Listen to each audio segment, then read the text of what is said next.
What's up, folks? We're back with another fan discussion here on the Against the Fence channel. How you all doing? Yes, it's pay-per-view week. UFC 307, Pereira versus Roundtree Jr. And I am joined with some very passionate MMA fans as always. We've got Breezy back in the house, who's from the ATF crew.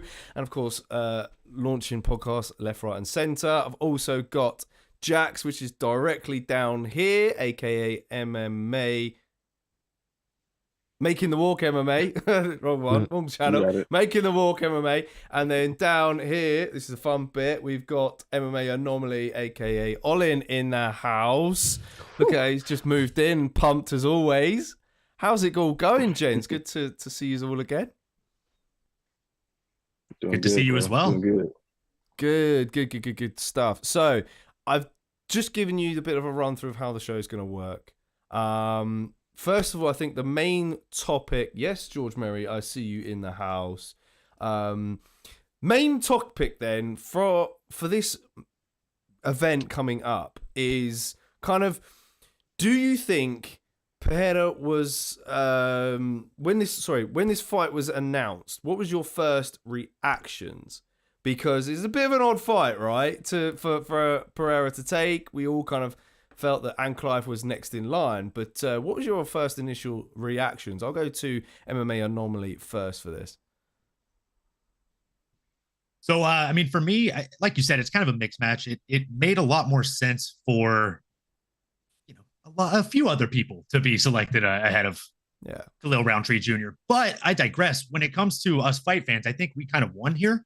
Because we all know what would have happened in an Ankalaev fight. Ankalaev would have held him down. A little bit of lay and pray. He does have really solid ground and pound and the such, but I think it would have turned into more of a grappling bout, and it would have proven tests, right? It would have been a test for us to see, can Alex Pereira actually fend off that well of a takedown onslaught? But again, I feel like as fans, we really won here. We get a striker's delight. We get two Muay Thai absolute badasses going back and forth at it, and I couldn't be more thrilled for it. Absolutely. I think I've got to agree with you there as well. And Jax, do you have anything to kind of add to that? Like, was that your official first reaction when you saw the fight news? I mean, when I first saw that it was announced, I was surprised, but I actually predicted it. And I got receipts on my channel to prove it. I actually thought that this is exactly what was going to happen. And the reason being is because of everything else that was going on in the division. All of the riffraff that was going on in the division that kind of just left it just to fall in Khalil's lap. So, I mean, it's just how it is. A lot of people are saying that he doesn't deserve it. And, you could say that. Yeah, sure. But who else was it going to go to? Because you could argue the same thing. If it wasn't Ankalaev, anybody else, you could bring up a case of them not deserving it either. So, as he said, like, it's a striker's delight. I think it's going to be exciting for however long it lasts, and we'll get our money's worth. Now, did you predict it before the failed drug test attempt? Because there was that kind of. It was before then. It was before then. Yeah. I didn't know that was going to play a part in it, but apparently that doesn't matter. Yeah, it was good to see as well. It was good to see. I'm glad that he was wrongly convicted, and he's now suing the company who got him popped initially. Breezy, is there anything you want to add on to that in terms of your reaction? I wasn't expecting it, but despite that, I'm quite happy with it. I think Ankalaev, like you said and alluded to, is something we could have probably predicted. So to have an absolute banger replace it instead, especially when I'm struggling to see beyond Ankalaev and Roundtree who's next, I'm excited for it. Yeah, no, it is 100% a better fight, stylistically and of course on paper as well. And it kind of, I'm a little bit sort of not sure where I want to side with on this. Obviously, we'll get to the predictions section in a little later on in the stream. But initially at the start of the year, and Breezy will remember this, I did put Khalil Roundtree Jr. to be in my ones to watch list. And that was, I think, just after the Anthony Smith fight. And I felt that after that fight, or during that fight, it was the best Khalil Roundtree that we'd ever seen, and that he's kind of turned a new leaf and looks better than ever. And I felt that if he fights someone like a Volkan Oezdemir after that fight, and then maybe gets a crack at a top 5 guy, then he's going to be that sort of person to make massive leaps. Now, after that video, he did get paired up against Jamal Hill, which would have been an insane jump anyway. And when that fight was made, I was like, yes, this is it. He's going to beat Jamal Hill. But then, of course, you know, he did get popped for a tainted supplement, which wasn't really his fault. Yeah, that kind of sucks, right? Now, do you guys think that Pereira was ducking Ankalaev because of his style, or do you think the UFC are protecting him in any way because they believe Ankalaev becoming a champion is bad for their brand? Where do you guys kind of fit with that whole scenario then of where Ankalaev fits with the UFC and why he didn't get the shot? Breezy, what do you think? I don't think so. We've seen a few championship fights at the moment go in the favor of a wrestler. So I don't think that's the agenda from the UFC. If I'm honest, I'm not quite sure. Maybe Hunter or Dana just thought let's have a fun one, and maybe Alex was pushing it as well. He or they might potentially be building him up to go and fight a heavyweight, and seeing some of the power that he at Roundtree has is a good setup for him to then move on. But who knows? We'll see. Yeah. What do you guys, Jax? Where do you lie with this? Do you think it's the UFC kind of not favouring Ankalaev's style, or do you think that perhaps Pereira is ducking Pereira? Pereira's ducking Pereira. Yeah, Pereira's ducking Ankalaev. I really like this line of questioning. It feeds right into the dissertation I gave on my channel in the video that I made about literally this very topic. And I do believe that Pereira is ducking Ankalaev. Oh, damn. Yeah, Okay. I do believe that. And I'm going to tell you why. And it's not necessarily in a he's scared of Ankalaev situation. Not that at all. I don't think Pereira is scared of him. But I do think that he wants to get his ducks in a row when it comes to his grappling. He's been grappling a lot with Glover Teixeira. We've seen this. But when you're going to face somebody who is grappling based that way, who can also strike, it just kind of changes your mindset. So I know that he wants to get a lot of fights in, especially since he's been healthy. So why not capitalize on that and fight somebody who's more in your wheelhouse while you're getting ready for somebody like Ankalaev? So, and him doing the favors that he's done for the UFC obliges that type of thinking for him. So, yeah, he's ducking them, and the UFC is helping him. He'll fight him eventually, but if he can delay it, why not? Wow, that's an interesting take. Completely different to Breezy. Olin, where do you currently sit with this? Man, I'm kind of between both of the options here, to be real with you. I do agree with Jax. I think that he is kind of ducking Ankalaev to an extent, but at the same time, I think this is more Dana and the brass is doing. To paint an analogy for you, think of yourself as a child, right? You just got that shiny new action figure you really, really been wanting to get, and you know your buddy Billy, he's really rough with these action figures. Last time you let him play with one, he broke his freaking arm off. You're not going to hand this new shiny, cool action figure that you love, that you want to play with for a long time, to Billy, because Billy's going to wreck it for you. That's how Dana sees Ankalaev. Every time Ankalaev fights a shiny toy, kind of wrecks it. Whether it's good, bad, or ugly, he kind of freaking wrecks it. So Dana says, I'm not going to hand Ankalaev this shiny new toy that I have, while the last toy in Adesanya is already broken to an extent. Yeah. And this is the guy that broke him. I need this guy to be the new cash cow. I need to go to the schoolyard and say, look at my new shiny action figure. I know the other one broke that you guys were all impressed by, but this one's even better. And if he loses to Ankalaev, he's no better. Yeah, I do see that angle, and especially when it kind of weaves into the fact that we've not had a Conor McGregor return for so long now. And I mean, that's another topic in itself, and he's obviously one of the main cash cows up there. And I think maybe the UFC felt like they needed to make Morale versus Sean O'Malley. Sean O'Malley being a cash cow as well, or potentially.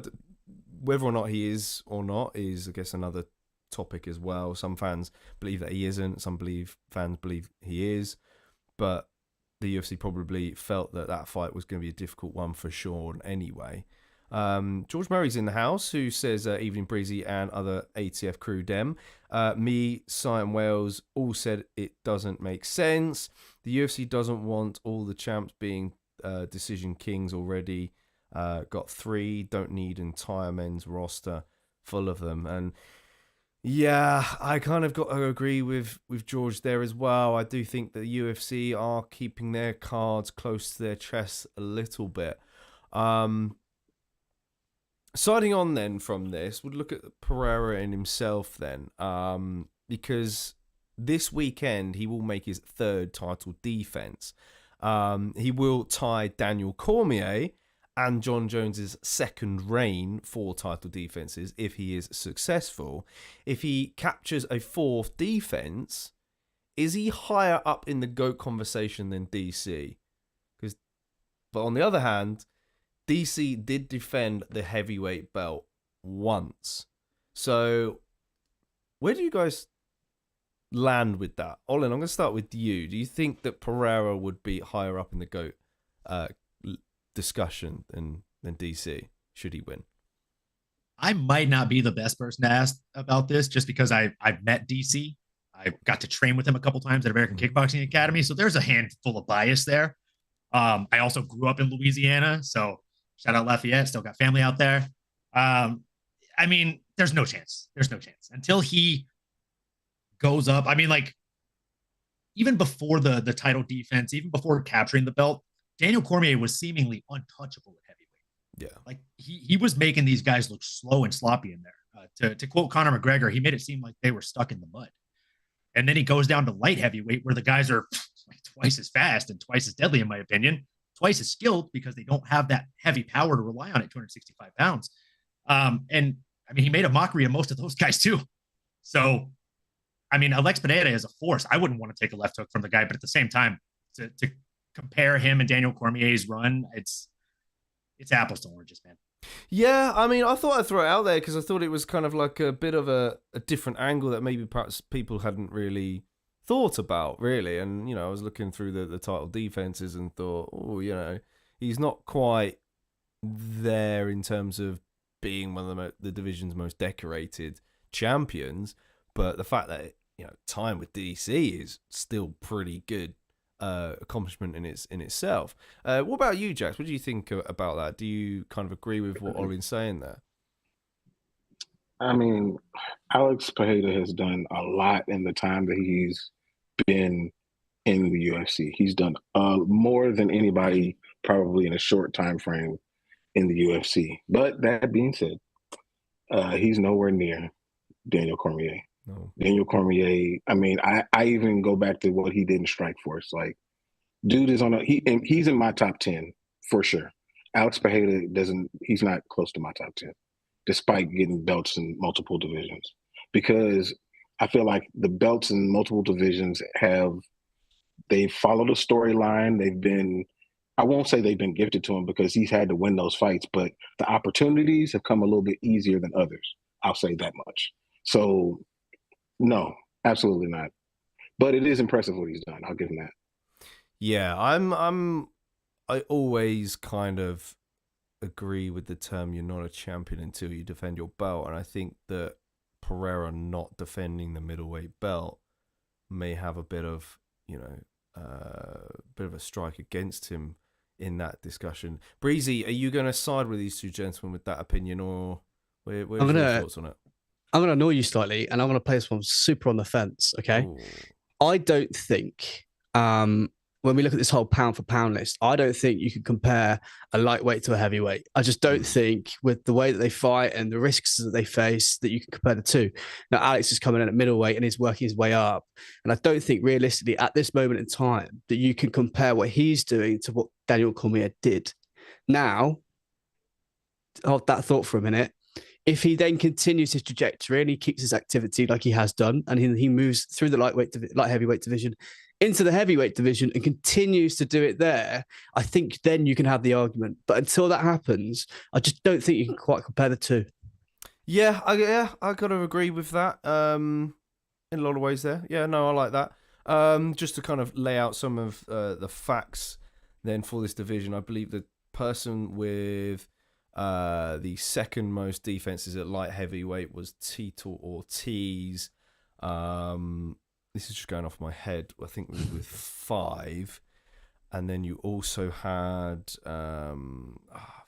who was third? There was someone with third with 4. It wasn't Pat Militich, was Chuck Liddell? Or Chuck, yeah, it might have been Chuck. Chuck with 4 as well. Just to name a few there. So he has got a little bit of time to go. Of course, John Jones is currently holding the current record. But yeah, time is a bit of the essence in Alex Pereira at the moment, and he's trying to achieve as much as he can until the clock does eventually run out. Oh, awesome stuff. Some great sort of inputs there on that particular topic. Moving on then from the main event, let's look at the kind of card as a whole now, because usually we ask the MMA community what their rating would be for the upcoming pay-per-views. With UFC 307 coming up, what rating would you give the card overall? Now, usually on socials we ask just for the main card, and that's purely because I don't want to put 2 pictures side by side in the socials. So first of all, I want to get your ratings overall for the main card. Breezy, what are you giving it? When I first looked at it, I was thinking, apart from the main event, I wasn't really that interested. So I was looking at like a 6.5, maybe. The more I've looked at it, the week's building up, the more I've gone, hang on a second. So we've got Kayla Harrison fighting. We've got that Wonder Boy Thompson versus Jaquan Buckley. Now that is a banger. I cannot wait for that. We've got Kevin Holland and his loud mouth against Roman Dolidze. I think that's going to go Roman Dolidze's way, but I still think just that's going to be a really entertaining fight. So as time's gone on, it's up to bit. I think for me at the moment, it's probably sitting about an 8. Give it till Friday. I'll probably give it a 9. Ooh, damn. Chucking in some higher numbers, Breezy. Jax, where does it sit for you? I got to give it probably an 8. I give it an 8 as well. Even though I feel like the Pennington Pena thing kind of drags it down a little bit. I still there's a lot of really, really good fights. I mean, we got a Hall of Famer on the card. How often do you get a Hall of Famer who can actually win the fight on a card? Like it's a pretty good card. And the fact that it's at elevation just sprinkles in another layer of, we really don't know what could happen in this card. So I give it an 8. Okay, an 8. So we got sort of like an 8, potential 9.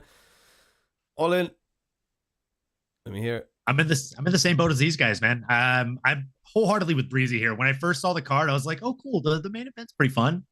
And then the more I looked at it, I was like, it's like a 6 as a whole card. And then you look at just the main card, Kevin Holland versus Roman Dolidze, that's a fire fight. I think that's going to be just a really good time as an MMA fan. Will I bet on it? Probably not, but I will definitely smile the entire time it's on the television, folks.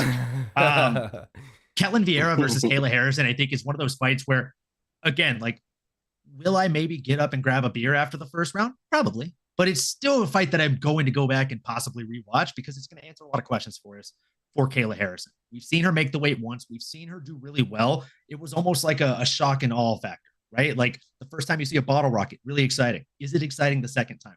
Does it hold up to the other fireworks you've seen recently the second time around? And I truly think that she will, but again, it's going to answer a lot of questions. Jose Aldo versus Mario Bautista, I think, is probably one of my favorite sleeper fights on this card. They woke the sleeping beast in Jose Aldo last time around to have him come take out the young up-and-coming kid, Jonathan Martinez. I think this is going to be a rinse, wash, and repeat of what we saw last time, folks. I think he's going to come here against Mario Bautista and give us a hell of a show and show us why you can teach an old dog new tricks. And sometimes you don't even have to. But the crazy thing is, it's like they're building this beautiful spicy dish. They're putting in all this cayenne pepper, habanero, Carolina Reaper, and then out of nowhere, they just add Raquel Pennington and Juliana Pena to it. It's like they doused the entire spicy content in milk. They just took all the spice away. It's no fun. It does kind of put a dud on it, but I like that they put it as the co-main event because Jose Aldo versus Mario Bautista is going to literally just be a fight fan's dream. It's a wet dream of a fight. Like these guys are going to go out there and just try and take each other's heads and legs off. And then we have a bit of a lull. And then we're right back, folks, with Alex Pereira coming in against fucking Khalil Roundtree Jr. Again, trying to take each other's heads, shoulders, knees, and toes off. I'm excited for this fight card. I'd give it a solid 8.5. And yeah, I mean, again, the co-main event is probably the weakest aspect of the entire card. Even if you look at the prelims, I would say there's some fire prelims on there. Breezy mentioned the best prelim, right? The Joaquin Buckley versus Wonderboy. That's a money fight. So yeah, 8.5. I can't wait to watch it. And we can't expect every card to be a UFC 300. No, we can't at all. We can't. I mean, I think personally, I did it lower than you boys, which is quite surprising actually. Yeah, I'll give it a 7. I think. I think purely because I've given better cards 8 in the past. Yeah, don't get me wrong. All right. Deledes Holland for some reason is a bit of a weird one for me. I don't know why. I didn't really feel that matchup made sense in some ways. Vieira versus Harrison. I felt Vieira's a bit of a dark horse in the division. Clearly a next contender, and it's an ideal matchup for Kayla Harrison to kind of get a win and then cement herself as the next title challenger. Pennington and Pena, I think the reason why people aren't too bothered about that one, in my honest opinion, is because the Pennington versus Mauro Bueno Silva fight wasn't the best entertainment value. Then you had Julian Pena got absolutely whitewashed by Amanda Nunes in her last one, and we've not seen her in a while. So that's probably the main reason. Reading out some chats then, I've completely neglected you guys. I do apologise. George Murray saying in my eyes already higher than Khabib on the list, 2-weight champ, same amount of defenses. I mean, there's another one to throw in there, I guess. We've got Jacob in the house who says no Ash today. I want him. Well, I don't know if you want him in whatever ways, but Ash will be with us Wednesday night for a breakdown with Sai. So the two of them will be looking at each main card fight, breaking them down, get some predictions. The gauge comes back, so those two will be dissecting who has the power, speed, striking, grappling advantage in that for each of those fights. Justin's in the house says, love letter to England giant screen with beans and toast. Don't know what that means, but cheers, buddy. Size in the house says, gentlemen and ladies, how are we? Yes, we're doing particularly grand here. Excellent stuff so far, guys. Some great ratings there. Quickly then, one by one, let's go around and ask for the one prelim you're most looking forward to. One word answers. Breezy, which prelim stands out best for you? Sparta versus, but no, joking. It's gonna be Haquan Buckley versus Wonderboy Thompson. I did say that earlier. Olin, do you have a different one? No, mine's the same one. that was a great lead. Jackson to make it 3 in a row. I'm actually gonna pick something different, just to pick something different. Yeah. I'm gonna go with Yasmin Lucindo against Marina Rodriguez. Yeah, and the reason why is because I feel like the strawweight division it's got some new players in the division with a lot of these new Brazilian ladies that are kind of moving up, and I think that Lucindo is another one. You know, with the Silva girls, Karina Silva, Natalia Silva. That's another one that's going to make noise in a division. So I'm anxious to see if she takes that next step and makes that division even more interesting. Yeah, no, I like that one. Yeah, that's fair. I think that also stands out in my books as well as up there. I do kind of want to side with Wonderboy. I'm a bit of a old school Wonderboy fan. So yeah, I'll go with the other two boys with Thompson versus Buckley. Which fight has got fight of the night written all over it then between the main card and the prelims then, gents?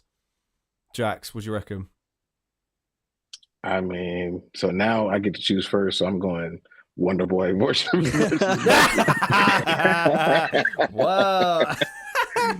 I got to, man. I mean, how is that fight boring? Well, here's the thing, though. Buckley could rely on his takedowns a little bit more because he's been doing that a little bit lately. But I don't know, man. Wonder Boy has really, really good takedown defense. So, but I don't see how that fight's not exciting. I really don't.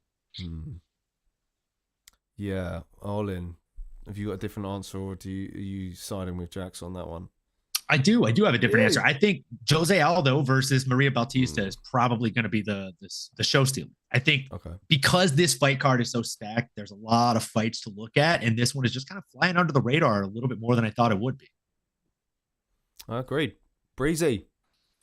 Yeah, I completely agree with Olim with Jose Aldo versus Batista. As much as the Wonderboy Thompson versus Jaquan Buckley fight is my favorite on the early prelim or on the prelims, I have a slight feeling that fight can go one or two ways. Either it's going to be an outstanding fight, which is going to be a rangy fight with Jaquan Buckley trying to get into range and really jumping in, or Wonderboy's just going to manage the distance the whole fight and keep his range, and it's just going to be a kind of a moving around, bit of a chess game between the two. So yeah, I've got to go with Jose Aldo versus Batista. I think the weight division, those guys are just going to go at it, and hopefully Aldo takes his head home. Oh yeah, I mean, I've got to root for Aldo, man. I thought that last fight against Martinez was a bit of an eye opener. The fact that he can still take out some of these up and coming young bucks, and to do it again against Bautista. I mean, I can't wait. I've got an exciting question for you guys later on about Jose Aldo. So yeah, make sure to stay tuned for that. We'll get into that a little bit more. Okay, now it's time. Actually, before we do the predictions period, then where we stick arms up in the air and all this and that and the other. Let's get to some of the chats then. Justin Villager says, got to be the main. Mamiya normally says, Si, whatever you enjoy cooking. I'm hungry. So Chef Brown's in the house at the moment. I might be in the kitchen to prepare my eyes for tonight, letting you boys cook. Thank you. Oh, there we go. JJK9 says, what happened when Conor runs into Ilia Topuria? I mean, is that ever going to happen? I mean, we're talking about 307. We're talking about 307. Get your opinions in the chats in terms of who do you think is going to win this weekend on any of the main card fights or in the prelims as well. Let your opinions flow and let's hear them. And we're normally saying, I bet on Martinez. Last time, I'll bet against Aldo, folks. Woo! Justin Villager says, Carla, Aldo, and Dirty Bird to lose. My next text was ugly. You think my ADD wouldn't transfer to online?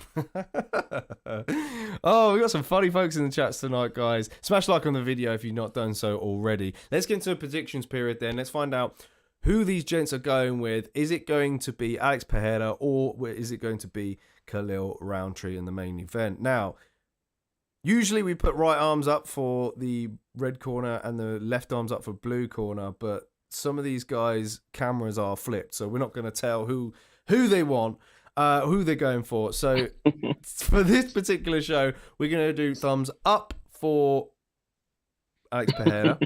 Then we're going to do thumbs down for Khalil Roundtree. Now, that's not to say that, Khalil Roundtree is bad or anything like that because we're putting thumbs down. It's just to identify who's going with who. And this is probably the best way that we're going to find out for this particular show. So I'm going to give a countdown from 3 and everyone's going to show what they're leaning on. Are you ready, folks? Got some good nods. Jax looks like he's about to crack up now. He's got one. He's got an upset coming. All right, okay. 3, 2, 1. Let's show. We got 2 for 2.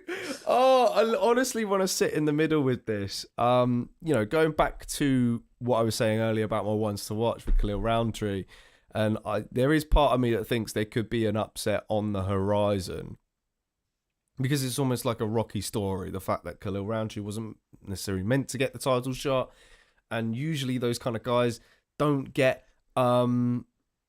usually those guys do end up winning the belt. So we'll start off with Jackson Olin then before I get to Breezy. Now for this one, I think it's a very interesting question for you guys. Now, would you guys consider this a huge upset for Khalil Roundtree if he gets the win? And if so, where does it rank with the following upsets? You've got GSP versus Sarah on the list, Silva versus Weidman, Nunes versus Pena, Usman versus Edwards 2, Rockhold versus Bisping 2. Guys, Olin, do you think it would be an upset? And if so, where does it rank with that list? I do think it would be considered an upset just because there's a lot of new fans in, and those new fans don't really know much about Khalil Roundtree Jr., but they do know Alex Pereira because he's gotten a lot of face time, a lot of show time as of late. Would I say it's up there with GSP and Sarah? No chance, man. Like, nobody thought that guy had a chance, and he went out there and beat somebody that is still considered to be the GOAT of the sport. And he beat him in a big way. Chris Weidman versus Silva, I almost feel like it's going to be to that extent. Ooh. Because fun fact, the first fight me and my fiance watched in a public setting was at a Buffalo Wild Wings watching that fight. And she was texting my 2 roommates at the time saying, I'm going to need you guys to drive to Dublin because we're going to get in trouble. Olin's probably going to get into a fight because I was the only guy pulling for Weidman. And the 3 dudes around me were like, watch, bro, watch. He's playing with his food. And I literally said, he's playing too much. He's going to get dropped in the next round. And he did. And then the whole entire restaurant fell silent and Mary was terrified. And she was expecting me to gloat. And I was like, dude, it's MMA. It happens. I'm not here to gloat, but at the same time, when I tell you that I woke up this morning feeling the same way that I woke up the Monday morning of that fight, I'm telling you, I'm right there, bro. I think Khalil Roundtree Jr. gets it done, and I think it's going to upset a lot of people the same way it felt whenever they watched Anderson Silva get dropped and humbled in a big way. I don't only think Khalil Roundtree is going to win. I think he's going to – what's going to be the upset isn't going to be that he wins. It's going to be how he does it. Damn. All right. Jax, do you think it's going to be an upset? And if so, where does it fit in your eyes? Oh, yeah, it's absolutely an upset, 100%. But, I mean, I'm in agreement as far as, like, the way that he gets it done. If he gets it done, it's going to be spectacular. Like, it's not going to be a mundane win just because that's just not how he fights. And do I think it'd be on the level of, GSP, Silva, all that, or even Ronda Rousey and Holly Holm? Like, I don't think it'll be up there, but I do think it's about on the level of Rockhold Bisping. I think it's right about there because, the Rockhold Bisping thing was more about the fact that Rockhold already beat him and beat him impressively. So, and he had a particular weird polo Vogue I'm gonna do modeling type of aura around him. So like he had that going, and Alex Pereira, he has an aura around him right now, and Khalil would be able to snatch that aura. So I think it'll be on that level, but I sure hope it happens. I'm gonna tell you that. I really hope it happens. And that's nothing against Alex Pereira. It really isn't. I actually like him a lot, but I just want to see. I want to see some chaos. Yeah. Chaos is what allows us to create content, and it just makes the sport way more exciting, in my opinion. True. God, you guys just woke up and chose violence this week, huh? No, I got to agree with you there. Now, when making that list, I did feel like, I was like, where would this sit? And I think I want to side with Jax with this. I do think it's kind of maybe below Rockhold versus Bisping. I feel like I almost made the list in order. I think nothing tops GSP versus Sarah, because Sarah was on the Ultimate Fighter. He had no, rights to be fighting for the belt. He only got the opportunity because he won the Ultimate Fighter, and that's the reason why the UFC decided to do that. The winner of the Ultimate Fighter gets to fight for the belt. Made no sense. So that's up there with my biggest upset. I think that Anderson Silva, Chris Weidman, probably second, because Silva's run at the time was insane and he was unstoppable. Doing the whole Matrix thing as well against the cage, looking like a movie character. New Pena beating Nunes was huge. Edwards getting fifth round head kick. Then Rockhold Bisping, and then probably Pereira Roundtree. But maybe it's because a lot of us are expecting it in a way. You know, we've got that feeling that that Roundtree is going to get the upset. Let's move on then to Breezy, who is siding with Alex Pereira, with myself. Breezy, do you think this is the easiest fight for Pereira since moving up to 205? No, definitely not. I'm going to go the other way. I'm going to say I think that this potentially is the toughest fight that he's had since moving up. I mean, let's look at Jamal Hill. The guy lost to Paul Craig, and then he won the belt off of a. Was he? I'm sure Glover Teixeira was the oldest person to ever win a belt at the time, wasn't he? I think off the top of my head. That's for me. That was the easiest one. I think Jiri Prochazka's also kind of fallen off a little bit. I'm not going to say completely. He's been slightly exposed. So compared to those guys, Khalil Roundtree is much, much tougher. I think the big thing for me in this is going to be the leg kicks. I think it's going to be the leg kicks. The leg kicks that Alex can throw are deadly, absolutely demolishing. And if he can accumulate that danger on Khalil's legs, I think he'll slow him down and possibly catch him. Okay. Now, just for the record, the reason why I said or I asked whether or not it was the easiest fight is not because I think it's the easiest fight for Pereira. The reason why I'm asking that is because he is coming from a lot lower in the rankings compared to Pereira's previous opponents. If I put it, I think actually the easiest opponent that Pereira's fought at 205 is probably Jiri Prochazka at the moment. And that might just be because he's so hittable.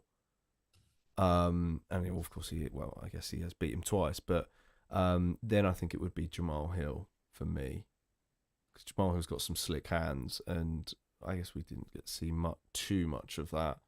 But I think like the guys were saying before, though, I think that if Khalil hadn't had the issues that he's had recently, then he'd be on a very different path right now, and that's the only difference why it looks the way it does. Yeah, true. I for personally, I've always rated Khalil Roundtree. I just always felt that in previous fights, he just come in with the wrong mindset. You know, I think once his mindset is there, he is arguably one of the most dangerous people in the division. The fact that he beat Gokhan Saki the way he did back in the day, the way he beat up, a good friend of the channel, Modestas Bukauskas, was absolutely devastating. And yeah, it's just a matter of flicking that switch for him, I think. So I'm excited for this nonetheless. So some awesome picks then, guys. I was actually quite surprised that two of you went for Roundtree in this. But moving on then, let's move on to the yes and no round. Let's get to some chats then. I've been neglecting you guys again. I do apologise. Thumbs down for Khalil. That's this man is a hater, JK. Justin Video says Dricus not gonna lose anytime soon, and Misha Pereira be champ soon. So I'm making some wild calls out here. He says I think Khalil. I like Khalil. Think he has crazy power. Why he there where Alex has power, but has other things working for him is kicks. That's true. But is also straight punching into the body and the head. George Murray says, if Izzy can chin Alex, then Roundtree has definitely got a chance to capture gold. And yeah, got to agree with George there. So I says, Pereira is going to walk in the octagon, spend 30 seconds playing with his food, and then remind us all why this fight should never have happened in the first place. So I think someone's signing with Roundtree as well, by the sounds of it. Justin says, but I hate Khalil getting a shot based off who he fighting, like they're a little boxing organization in the UFC. If not top 5 people, they all fight each other. We see it. So I says, agree, Roundtree has the power, but the speed and agility to find the mark, I'm not so sure. Let's pick out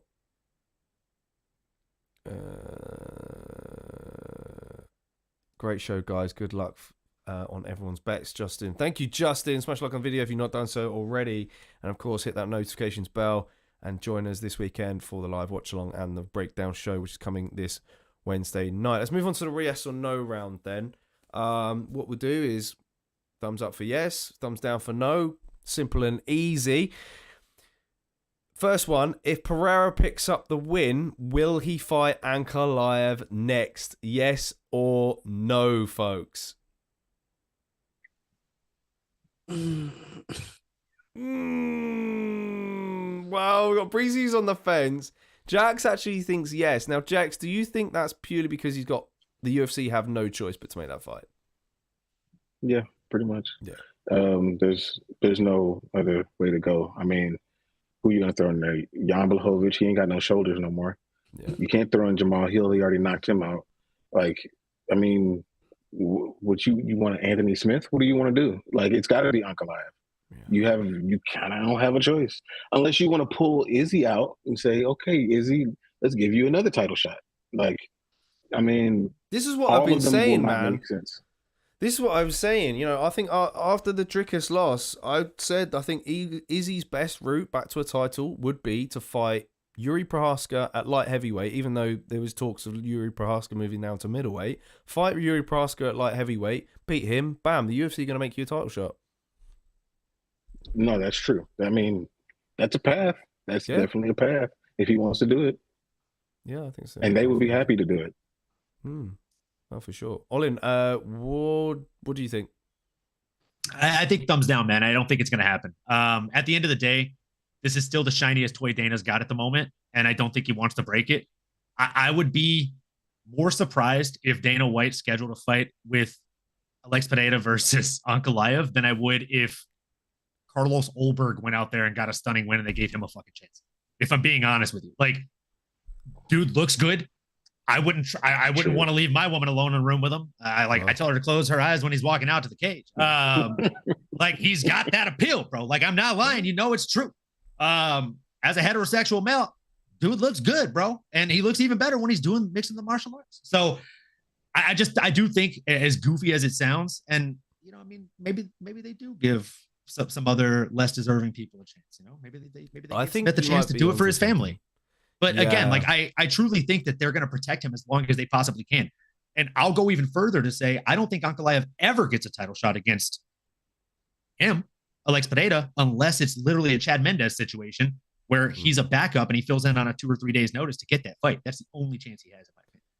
True. Yeah, no, I like the angle you're looking at here, throwing Olberg in there. And something I've noticed recently, or this past year, is I think the UFC's business model has potentially changed a little bit. I think they'd prefer to kind of have a champion from different countries.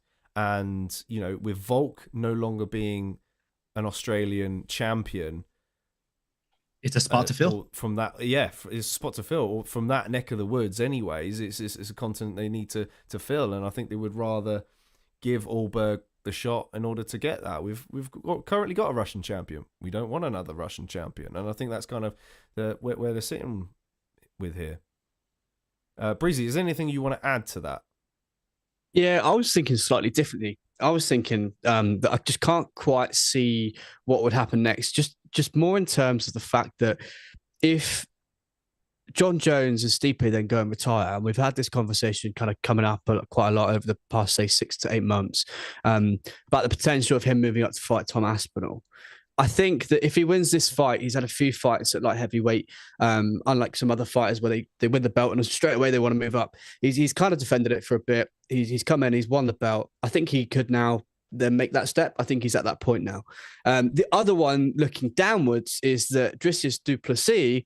I think he could try and want to get one over. Testing on 1 2, testing 1 2. And then move up and see if he could win the light heavyweight belt, or try and get Alex to come back down. One of the two. But I think there's a lot going on in other divisions which could lead into Alex basically deciding what he wants to do. Oh, very interesting take. Very different to. I think everyone's got a different take on this. I like it.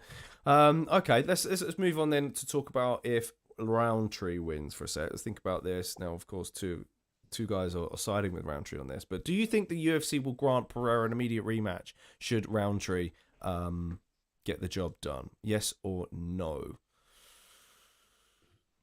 I can't always say immediate rematch. Yes, yeah. No, unanimous on that one. Yeah, I think fair to say he's the like you said, the toy at light heavyweight. You don't put the shiny new toy on the shelf to collect dust. That's just not what you do. No, yeah, you're right. Mm-hmm. And if Roundtree wins, yeah, okay, there's some more exciting fights to be made. You know, like Jamal Hill, should he get back in there. But I think, you know, you've got a few guys that have been sidelined due to injury and a few guys come off losses in that top 5. I would say it depends if they offer him Tom Aspinall. Yeah, all right. Yeah, still following on that agenda. But yeah, I think if he loses and they offered him someone there, I think he could potentially move up. If I'm being honest, I as much as I want to see that fight, I don't want to see that fight because I think Tom Aspinall would probably ruin the allure of. That's why I want to see it. Yeah. Toy is broken. Toy is completely broken. If Tom doesn't get John Jones, I think you should gift him the shiny toy to Ragdoll. I mean, it's a bit of a circus fight, but you know they're not above it. I was gonna say for the last 2 years, that's what UFC's been in the business of, bro. Yeah, I mean, I wouldn't be mad, I guess.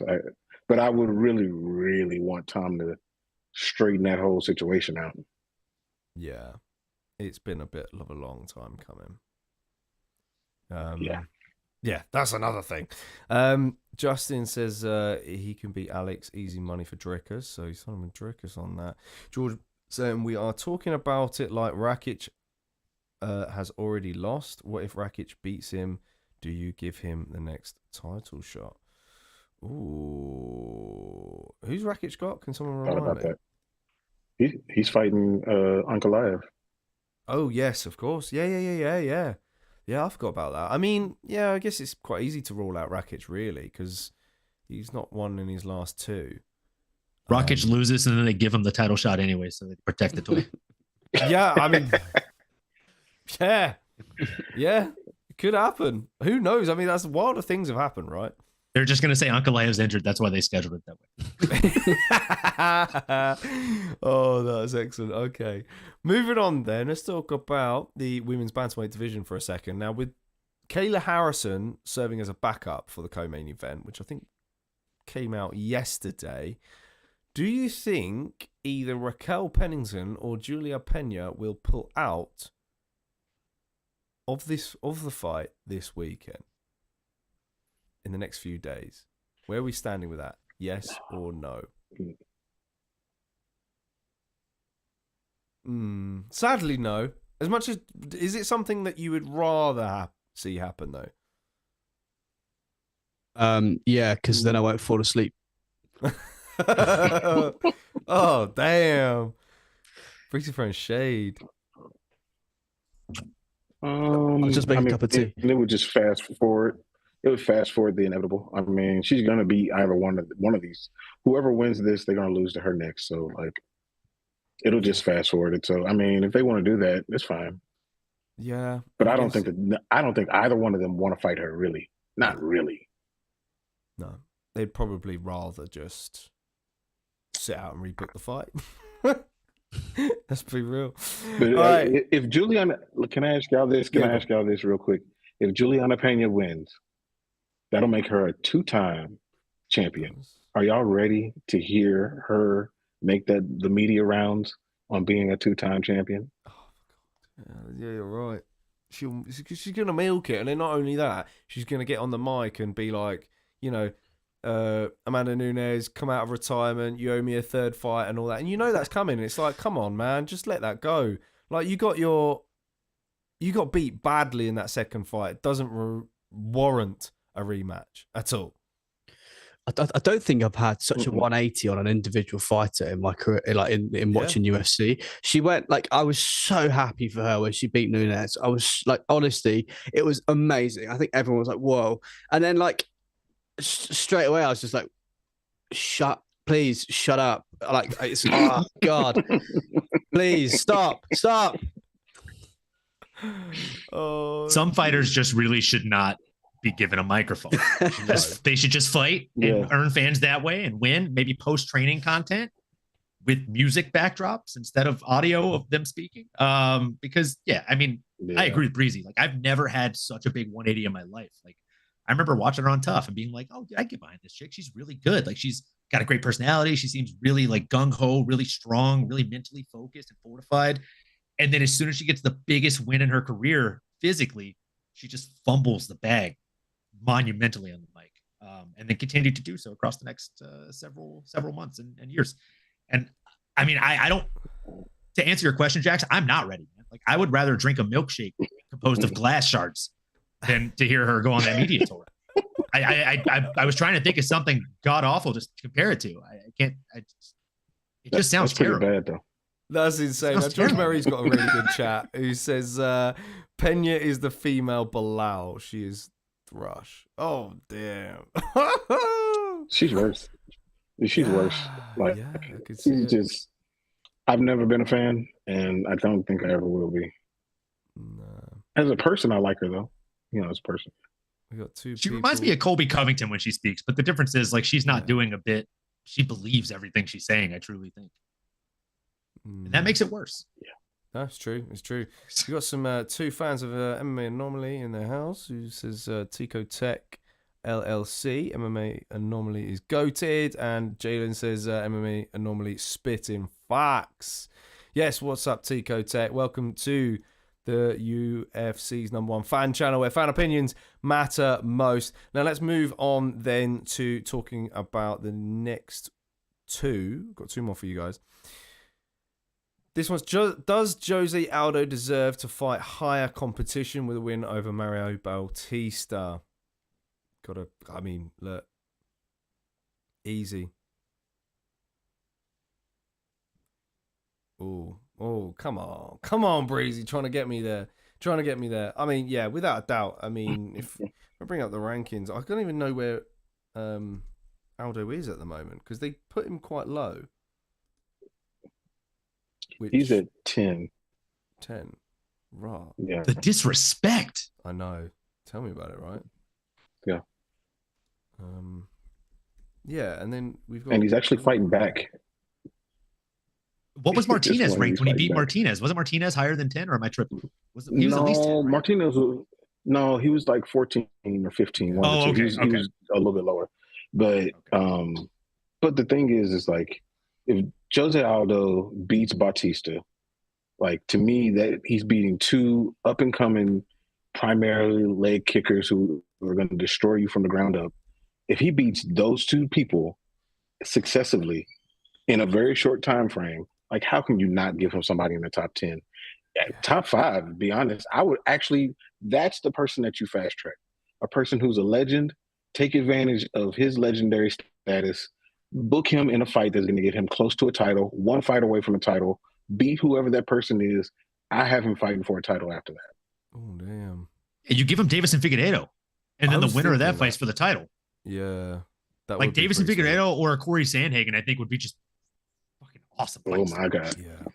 I love Corey. Oh man, I don't want to pick sides on that one. That's a nightmare for me. I like both. I think Figgy kills him. You think so? Figgy's a menace. Yeah, I do. Yeah, I don't think so. I don't think so either. I think it'd be a bad style matchup for Figgy. No, I don't at all. No, I don't. I know the takedown defense of Jose Aldo is like phenomenal. But I feel like with age and with where they're both at in their careers, I think that Figgy can make the most of that. I know that's probably a pretty wild shout because of the takedown defense, but I just Figgy, man. I think in my mind at the moment, if we were to do the next year's predictions, I think he'd be champ by the end of next year. So that's kind of where that comes from for me. I don't agree with you, Breezy, but I still love you. I give you a different person for him to fight. So let's say he beats Bautista. His next fight should be Henry Cejudo. Oh, that's who I think he should fight. Yeah, I've been calling for that as well. I've been calling for that. They're both legends. Peter Yan and Figgy are fighting. So if Figgy beats Peter Yan, he's going to call for a title fight. Yeah. So the only person to me, he's already fought. Jose Aldo's already fought Marlon Vera. So in Marlon Vera, he's on the slide. He's not going to give you the bump that you really need. But Henry Cejudo will. I think that's the fight. That's a legacy fight too. That guy's an Olympic gold medalist. I don't know if you guys know that. What? Really? I swear. I read it on Google. Yeah. I had no idea. Tico Tech likes that. Cejudo for George Murray would love to see a Marab rematch. Justin says Aldo retired like Rocky, opened a food restaurant. He was the Rocky of Brazilian. Yeah. Okay, cool. That's some epic stuff on Jose Aldo then. Fingers crossed that he gets the win against Mario Bautista this coming weekend. The last one I've got for you guys then, got to throw this one out, is will both Raquel and Tisha Pennington secure wins this weekend? Yes or no? Ooh. Yeah. No. Ooh. Honestly says no. I mean, I think Carla Esparza is a difficult one for Tisha. I just got a feeling there's a bit of an underdog sprinkle on there. What do you reckon, Olin? Who says no? I don't know, man. I think Carla Esparza gets it done. She's not my favorite. She's not my favorite fighter, but I do think that she gets it done. I think she goes out there and gets it done. Yeah, I don't know, man. I thought she was going to retire. I thought she was too, but I think that those were talks just because she was pregnant and she was, had just had the kid, things like that. Like, you go into maternal mode, you start to kind of change the way you're thinking, but then after the kid, starts eating on their own, drinking on their own, you have a wife at home that can help take care of them. You're like, hey, maybe I want to bash some brains in again. It's hard to stop doing that, Yeah, it is. So I think Carla goes out there and gets it done. I think I don't think it's going to be the most entertaining fight just because I do think that Tisha is dangerous. The sidekick is probably one of her best attributes, like especially before she got to UFC. And I think that that's just going to be completely negated along with most of her better skill set by Carla's wrestling. But hey, one of the two of the couple are probably going to get a win that night, and that feels pretty good. Okay, so you're signing with Raquel then? You think yeah, I think Raquel's going to beat Juliana Pena. Okay. I mean, my mentality can't take it if Juliana Pena wins that fight. Yeah, I can't. I just can't hear the press tour after that. Like her calling out Amanda Nunes, her saying that Kayla Harrison's been ducking her. Like I can't do it. All right. Yeah, no. Okay, I like that. Yeah, I'll be siding with Pennington on the night, I think, as well. Thanks for the new sub, Tico Tech. Thank you. Much love, brother. Looking forward to seeing you more in our chats in future and getting your opinions out there. Yeah, great stuff tonight, guys. You guys have been awesome, man. Proper round of applause, guys at home, for these awesome MMA fans, passionate as they come. And you guys have been phenomenal guests, and we've had some good chat from you guys. So much appreciated for jumping on as always. Don't forget to like and subscribe if you're new to the channel, and make sure you got that notifications bell rung as well. We'll be live this coming Wednesday at the similar time as this live stream for the UFC 307 breakdown, where Ash and Sai will be discussing who has the upper hand in the striking, grappling, power, speed, and I think there might be another one, but I've forgotten it off the top of my head, and then deciding who will get the job done on the night, so they do all the thinking, so you don't have to. So yeah, thanks again, guys, for tuning in, and we'll speak to you guys very, very soon. All right. Ciao for now, folks. Much love. See you in the next one.